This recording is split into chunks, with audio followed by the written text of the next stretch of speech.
உயர்ந்தவர்கள் எழுதிய கடிதங்களை விட சாமானியர்கள் எழுதிய கடிதங்களை விரும்பி வாசிப்பவர் புரட்சி தலைவர் எம்ஜிஆர்.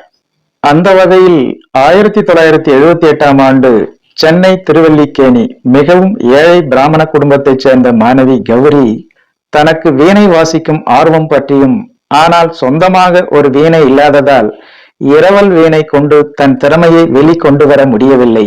நீங்கள் பண வசதி இல்லாமல் தங்கள் சின்ன வயதில் நாட்டிய பயிற்சி, கர்நாடக சங்கீதம் என்னால் கற்றுக்கொள்ள முடியவில்லை என்று ஒரு பேட்டியில் சொல்லியிருந்ததை நான் படித்தேன்.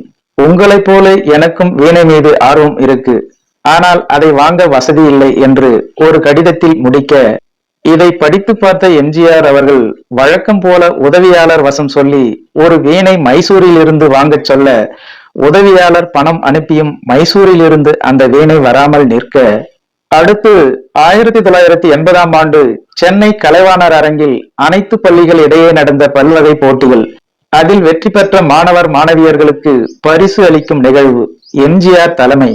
இந்த நிகழ்ச்சிக்கு ஒப்புக்கொள்ளும் எம்ஜிஆர் அவர்கள் நிகழ்ச்சி நிரல் அழைப்பதையை படிக்க, வீணை இசைக்கருவி போட்டியில் முதல் பரிசு கௌரி என்று படிக்க, தூக்கி வாரி போட்ட மாதிரி உடனே உதவியாளர் வசம் ரொம்ப நாட்களுக்கு முன்னால் வீணை ஒரு மாணவிக்கு கொடுக்க சொன்னது என்ன ஆனது என்று கேட்க, அந்த உதவியாளர் வீணை மைசூரில் இருந்து வராமல் போன நிகழ்வை சொல்ல, தலைவர் எம்ஜிஆர் அவர்கள் கோபமாக நீ போ என்று சொல்லி அந்த நிகழ்ச்சிக்கு வந்துவிட, அந்த நிகழ்ச்சி ஆரம்பமாகி வரிசையாக எல்லோரும் பரிசு பெற, வீணை போட்டியில் முதல் பரிசு கௌரி என வாசிக்க, அந்த கௌரி என்ற மாணவியும் தலைவர் எம்ஜிஆர் அருகில் வந்து தலைகுனிந்து ஒரு துண்டு சீட்டை எம்ஜிஆரிடம் நீட்ட, அந்த துண்டு சீட்டில் இன்னமும் நான் இரவல் வீணைதான் வாசித்துக் கொண்டிருக்கிறேன், என்னை மறந்துவிட்டீர்களா என்று எழுதியிருந்ததை படித்து பார்த்து மனம் வருந்திய நம் புரட்சி தலைவர் எம்ஜிஆர் அவர்கள் அந்த மேடையில் ஒருவருக்கு சைகை காட்ட, அடுத்த சில நிமிடங்களில் வெளியே வாகனத்தில் இருந்து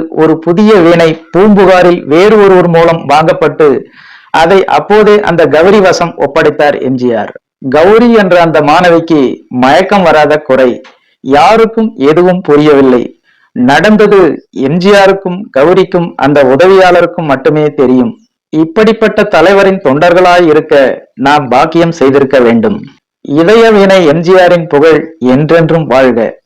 ஓகே ஃப்ரெண்ட்ஸ், இந்த ஒரு சுவாரஸ்யமான தகவல் உங்களுக்கு பிடித்திருக்கும் என நம்புகிறேன். மேலும் இது போன்ற பல சுவாரஸ்யமான தகவல்களை பற்றி தெரிந்து கொள்ள நம்முடைய சேனலுக்கு உடனே ஒரு லைக் போட்டு சப்ஸ்கிரைப் பண்ணி சப்போர்ட் பண்ணுங்க. நன்றி, வணக்கம்.